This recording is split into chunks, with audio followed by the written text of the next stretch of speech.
In this video, I will demonstrate how to make a PASCAL request.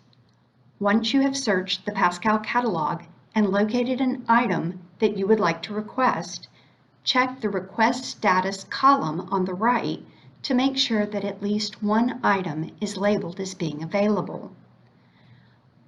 Click the Request Item for Delivery link in the middle of the screen. It has a check mark by it.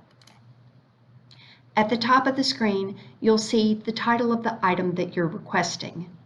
Select Newberry College from the drop-down menu. Click the Submit Above information. Enter your name and ID number as it appears on your Newberry College ID.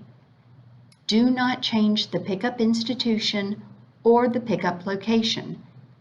And finally, click the Submit button. It's that easy.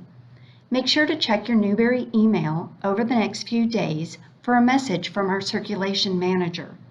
Mr. Lomanick will tell you that your item has arrived at Wessel's Library and that you can pick it up during regular library hours.